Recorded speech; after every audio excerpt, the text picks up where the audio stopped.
Tuesday's Toilet Talks. It's been a red hot market and we've been busy, so I'm back today with another Toilet Talks. We're going to talk a little bit about negotiations, and in community news, let's talk about community.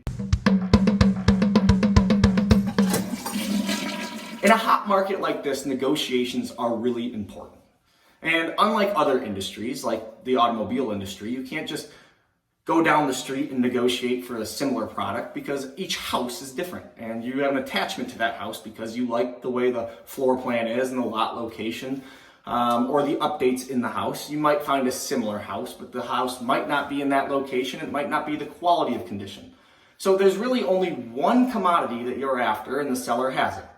Versus in the car industry, you might go to another dealership and find the similar car for a different price.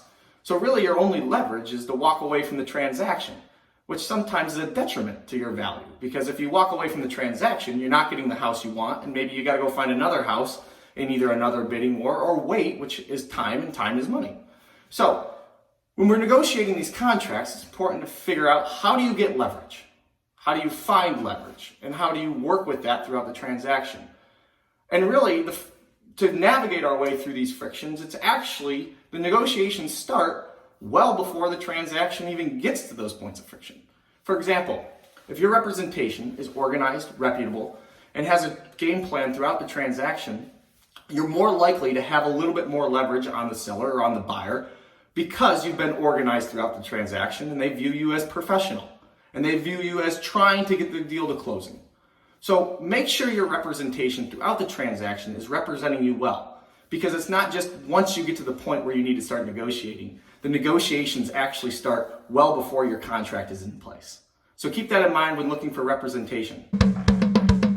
Each one of us, whether we like it or not, is a small business in our communities. How we treat others, our reputation, what we post on social media, how we react with others in public, is all part of our personal brand. And if each one of us can move our personal brand to a greater place, our communities are more prosperous for everyone. So at the top of my to-do list every day is a motto. It says, treat everyone like they're my client today. It's sort of like the Notre Dame football team. They have a sign above their locker room and they touch it on the way out to the field that says, play like a champion today. So I remind everyone, treat everyone like they're your client. Treat them with passion and respect and how you would want to be treated. Because you are your personal brand and you have a business and it's yourself.